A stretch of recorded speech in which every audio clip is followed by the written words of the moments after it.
What is going on, guys? Today we're doing maintenance. So we got some gear oil. We're going to be doing the transfer case and the rear differential. I've already done an oil change, and typically I would use OEM, but I went ahead and snagged this Valvoline Restore and Protect because I'm trying to clean out a little bit of sludge. So I'm running it for 1,000 miles with some Seafoam high mileage oil additive. I'm only doing that for 1,000 miles because you're supposed to put it in there 300 miles before you do your oil change, but I think the sludge is kind of bad, so we're going to run it in there for 1,000 and then change it again. I'll stick some OEM in there. We're going to be doing a transmission fluid drain and fill.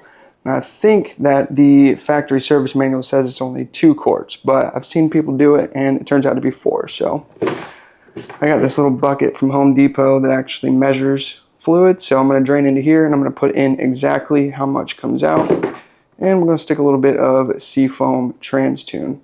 If you can't tell, I love Seafoam products.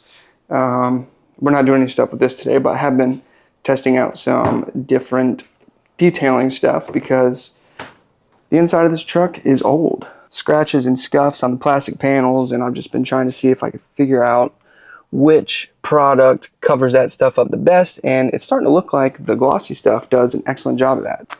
So for the rear differential, I went ahead and I snagged a 24mm socket 6-point to prevent any stripping so I can get the thing off. It's already kind of damaged. And I got myself a, how long is this? 18-inch breaker bar. Hopefully that's long enough to get the job done. I also got replacement drain plugs because the ones that are on there are super rusted and I just want to replace them regardless. So this part number here is for the fill plug. This one is not the magnetic one. And then this part number here is for the magnetic one, and this is actually the drain plug. It sits in the bottom and it collects any metal shavings that are in there. So we're going to replace these once we get the other ones off, because you're going to see in a minute those things are shot and I'm not even sure I'm going to be able to get them off. So let's see. I'm using 75W90 Valvoline.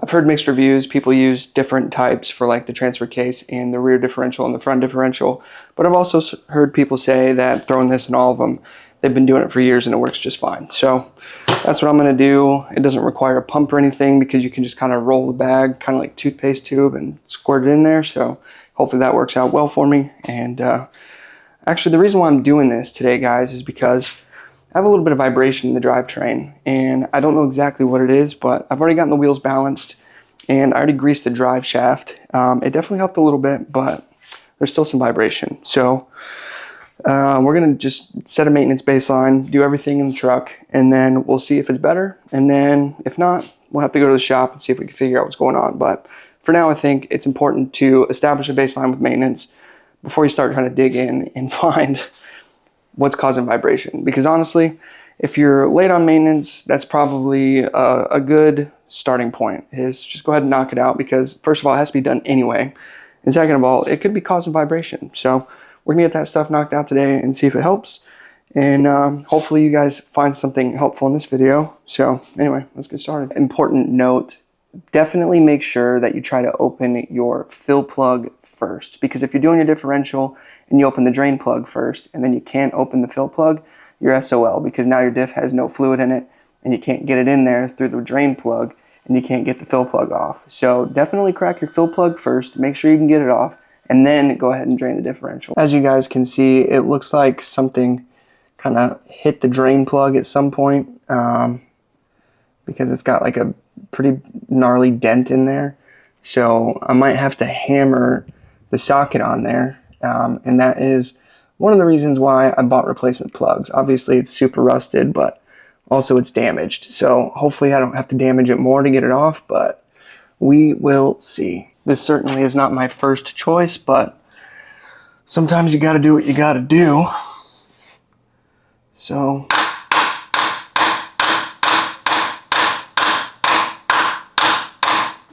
this thing was already pretty stripped. The 24mm was just spinning right around it. So I got a 15/16, and I'm going to try to use my impact, but honestly, this is the only thing I'm going to be able to do. If this doesn't work, I'm going to have to take it somewhere.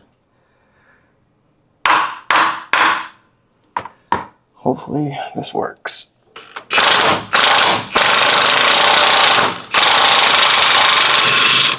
Well, that didn't work.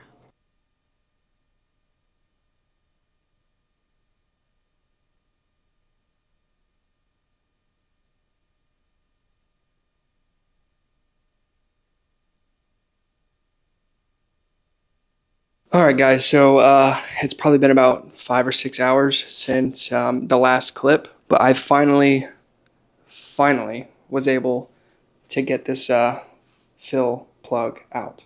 I did it super sketchy. I highly recommend you guys don't do it this way, but unfortunately I got to the point where the vehicle is not going to be drivable if I didn't get this bolt out. So let me show you what I did. So I used a 5/16 drill bit, and then I bought this super awesome Icon set from Harbor Freight for 26 bucks. It's on sale right now. And I used the 5/16 one, and then that was a 13 millimeter socket for that. So I just used a hammer and hammered it right into the hole that I drilled. And then I used the 13 millimeter, stuck it on there. I turned it by hand a couple times just so that the teeth could grab on. I rested this on the jack, and I raised the jack. The crazy thing is, the whole car started to go in the air before the bolt broke free. Now it's free, so I'm just going to clean up some of these metal shards down here, and then I'm going to go ahead and pull that plug off, and hopefully I don't run into the same problem with the drain plug. One thing to mention though, even if I would have left this thing in here, plug in the hole, if I couldn't have extracted this, I still couldn't have driven, because who knows how many of these metal shards ended up inside of here. Now the good thing is, this plug down here is magnetic, and I'm going to drain all this fluid out, so shouldn't be a major issue. And then I just disconnected the e-brake holder right here and slid it out of the way so I could maneuver this cable, and I got that. So now that I know that the plug can come off, I'm going to go ahead and loosen it all the way. Just inspect the threads, make sure that I can get the new one in there without any problems.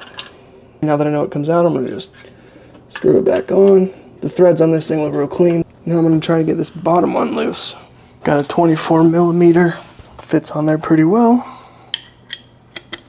And then we're doing a lefty-loosey here, just enough to break it loose.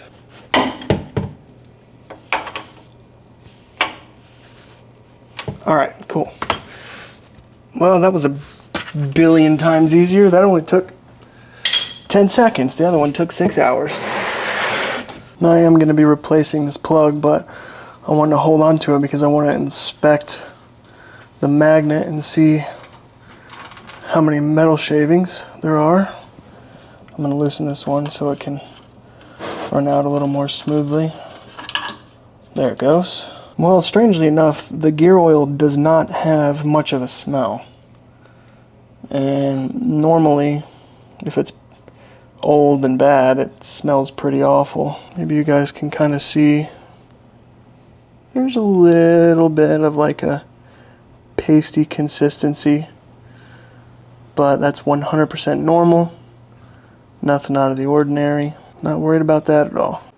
So I want to give you guys a little bit of a closer look at this thing. This is the drain plug here. There's a big gash in it right there. I don't know if like something from the road hit it or what, but that gash, it wasn't just on the plug, it was actually on the housing. So I think that was creating like some unnecessary friction, and it was like pushing the drain plug into the housing, which made it almost impossible to spin out. Yeah, so I think you guys can kind of see, if you look right at the bottom of the drain plug, right there, there was something at some point that gashed it right there, and it went across the actual housing here and over onto the plug. So they were like jammed together, which created a lot more issues than just the rustiness of the bolt. This thing got completely stripped. You guys saw I used the impact, and then I totally stripped this thing out.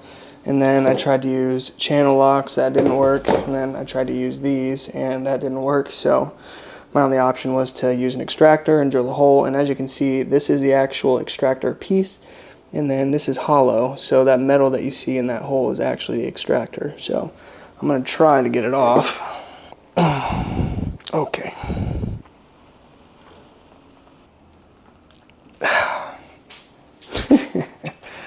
How am I supposed to do this? Yeah, that ain't happening. I use a jack to do it, so I'm not gonna be able to do it by my hands. I'm not He-Man. All right, so we're ready to put the new drain plug back on. So that's the part number right there. And then if you're ever confused, the one that goes in the bottom has a magnet on it, and the one on the top does not.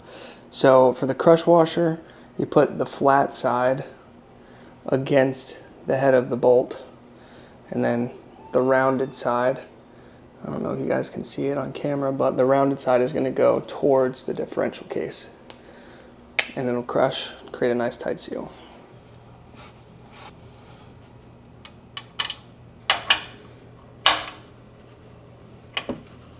This is my first time using this bagged stuff, so I'm going to do the best I can to not make a huge mess, but we will see.